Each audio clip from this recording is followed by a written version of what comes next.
Shalom saudara, haleluya, selamat datang ke siri Renungan Ringkas dari Injil Yohanes yang berbentuk soalan dan jawaban.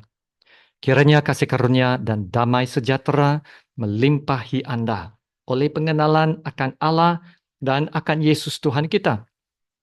Haleluya, kita masuk ke bab yang baru, bab 18 ayat 1 hingga ke 11 dengan tajuk ini. Bagaimana Yesus mengawal penangkapan dan kematiannya. Mari kita baca dari ayat yang pertama. Setelah Yesus mengatakan semuanya itu, keluarlah ia dari situ bersama-sama dengan murid-muridnya, dan mereka pergi ke seberang sungai Kidron. Di situ ada suatu taman, dan ia masuk ke taman itu bersama-sama dengan murid-muridnya.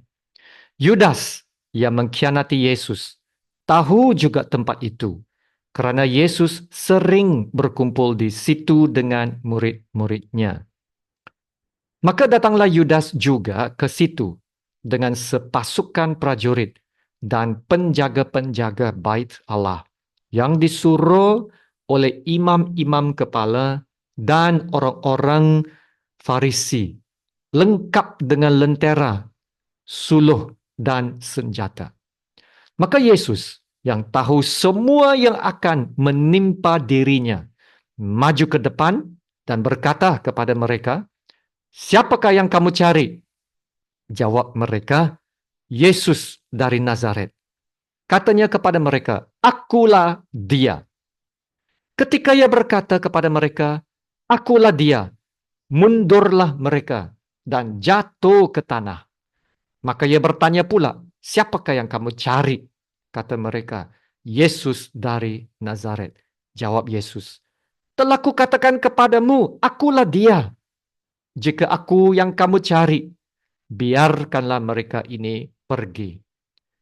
Demikian hendaknya, supaya genaplah firman yang telah dikatakannya. Dari mereka yang engkau serahkan kepadaku, tidak seorang pun yang kubiarkan binasa.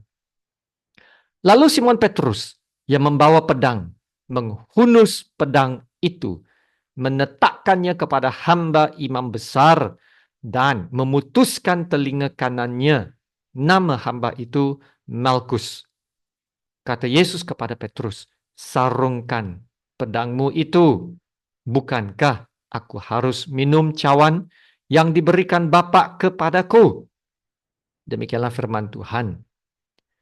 Bab 18, yaitu bab ini, dan bab 19 nanti, akan memberitahu tentang pengkhianatan, tentang kematian, dan penyaliban Yesus. Satu perkara yang ketara dalam Injil Yohanes yang berbeza dari ketiga-tiga Injil yang lain adalah Yesus dapat mengawal apa yang akan terjadi kepadanya. Yohanes tidak mencatat tentang doa pergumulan Yesus dan tidak mencatat tentang ciuman dari Yudas.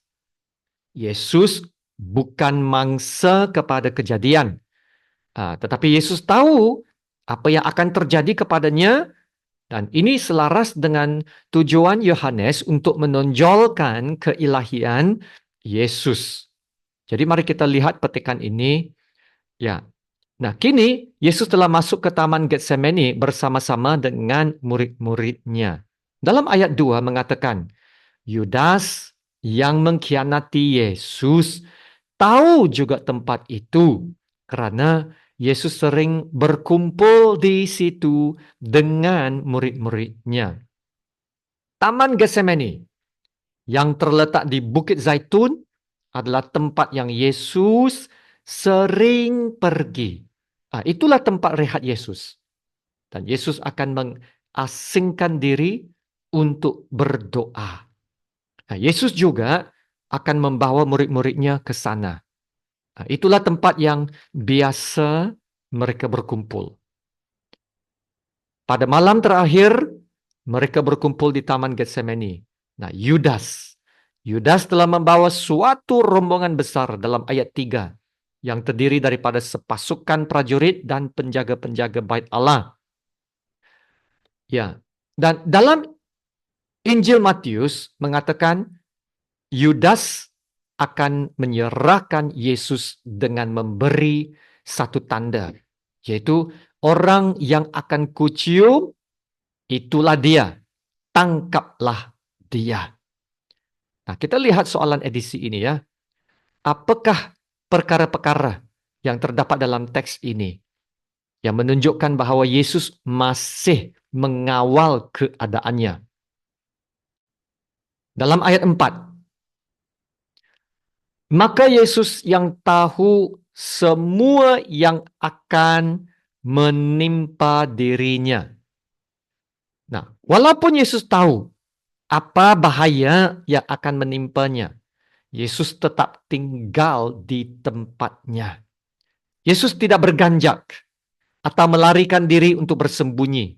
Nah, inilah ciri yang membezakan Injil Yohanes dengan Injil-Injil yang lain. Yohanes tidak berbicara tentang perasaan derita yang dialami oleh Yesus. Yesus tidak rasa takut. Yesus tahu inilah saatnya dan dia akan tunduk kepada kehendak Allah dengan menjadi taat sampai mati, bahkan sampai mati di kayu salib. Ada disebut dalam Filipi bab 2 ayat 8. Dia taat sampai mati, bahkan sampai mati di kayu salib. Nah, ayat 5 dan 6 pula berkata, akulah dia, mundurlah mereka dan jatuh ke tanah. Nah, Injil-Injil lain mencatatkan bahwa Yesus ditangkap, maka majulah mereka memegang Yesus dan menangkapnya. Tetapi Yohanes mencatat bahwa Yesus dengan kerelaan sendiri menyerahkan diri tanpa berdepan dengan tentangan. Malah pasukan prajurit mundur dan jatuh ke tanah apabila mendengar kata-kata Yesus. Hanya dengan menyebut namanya, akulah dia. Mereka semua jatuh ke tanah. Yesus seorang diri, hanya satu orang saja berdepan dengan suatu pasukan tentara yang terlatih dan bersenjata, namun yang lebih berkuasa adalah satu orang ini, yaitu Yesus. Kata-kata Yesus sangat berkuasa. Dan mereka sadar, mereka berdepan dengan seorang yang mulia dan benar. Mereka dapat merasakan sesuatu dari Yesus. They can feel something about Jesus. Mereka dapat merasakan kekudusannya, kekuasaannya, kebenarannya. Mereka tahu, mereka berdepan dengan seorang yang luar biasa, yang ilahi. Apabila mereka mengenal siapa Yesus yang sebenar, mereka kagum dan termundur seketika. Inilah yang akan terjadi suatu hari nanti. Apabila semua orang akan bertekuk lutut di depan Yesus dan mengaku Yesus Kristus adalah Tuhan. Seperti mana yang dicatat oleh Paulus dalam Filipi 2:11. Seterusnya, ayat 9. Demikian hendaknya supaya genaplah firman yang telah dikatakannya. Dari mereka yang engkau serahkan kepadaku, tidak seorang pun yang kubiarkan binasa. Yesus memastikan nubuatan firman Tuhan akan digenapi. Yesus akan pastikan itu. Yesus sendiri berdepan dengan semua prajurit, semua penjaga dan orang-orang Farisi. Yesus yang akan ditangkap, disiksa, dan disalibkan mati. Namun, Yesus masih tetap dapat mempertahankan murid-muridnya.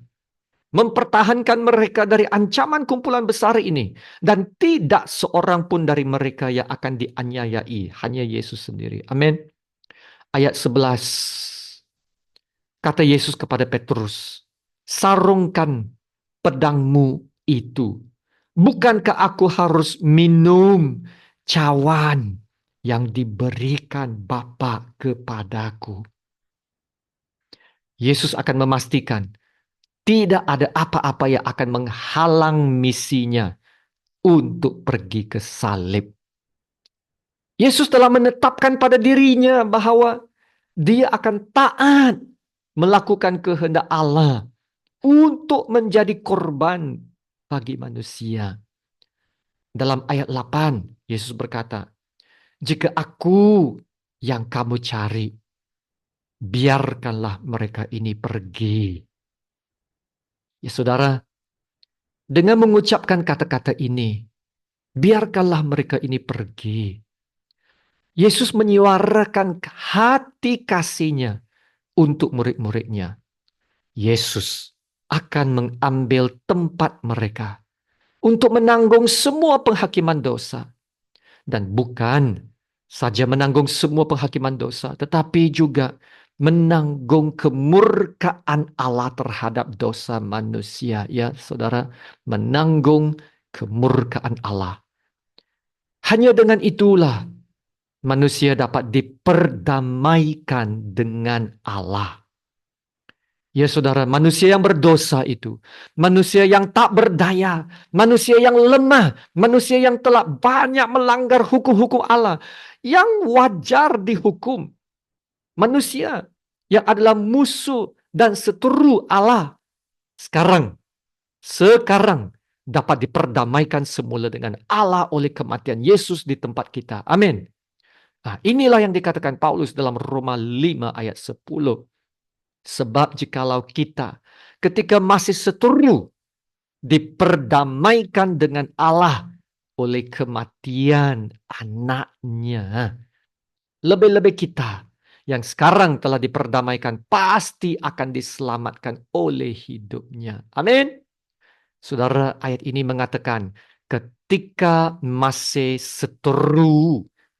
Itulah ringkasannya tentang manusia, yaitu kita adalah seteru Allah, yaitu musuh Allah. Tapi sekarang ini kita telah diperdamaikan dengan Allah oleh kematiannya. Wow, luar biasa. Jadi saudara, kalau kita percaya, kalau kita mengimani kebenaran ini, kita akan dapat diselamatkan. Amin. Haleluya. Mari kita berdoa. Bapa kami yang di surga, Engkaulah Allah Bapa kami yang kami puji, kami sembah dan kami agungkan. Terima kasih Bapa untuk firman-Mu. Terima kasih Bapa untuk pengorbanan-Mu yang telah mengutus Yesus sebagai pengganti kami, yang menanggung segala dosa dan penghakiman kami. Pengorbanan besar yang telah menyatakan kasih Allah yang lebih besar daripada pengorbanan, yaitu kasih yang teragung. Kasih yang teragung untuk menyelamatkan manusia daripada terus binasa. Kasih pengorbanan-Mu Bapa yang telah memberi harapan kepada manusia. Supaya kami tidak perlu lagi hidup dalam ketakutan dan perhambaan kepada dosa dan maut. Haleluya. Ya Bapa, salib yang telah mematikan Yesus kini merupakan kekuatan dan kuasa Allah yang menyelamatkan setiap orang percaya. Yesus yang telah mati, Yesus yang telah bangkit, Yesus yang telah mengalahkan kuasa dosa, maut, dan iblis, pasti akan dapat selamatkan setiap orang yang percaya dan beriman padanya. Kiranya kebenaran firman-Mu ya Tuhan Bapa beroleh kemajuan dan dimuliakan. Haleluya. Terima kasih Bapa. Dalam nama Tuhan Yesus yang termulia, kami berdoa dan ucap syukur. Amin. Sama-sama kita menerima berkat Tuhan. Tuhan memberkati engkau dan melindungi engkau. Tuhan menyinari engkau dengan wajah-Nya dan memberi engkau kasih karunia-Nya. Dan Tuhan menghadapkan wajah-Nya kepadamu dan memberi engkau damai sejahtera. Amin.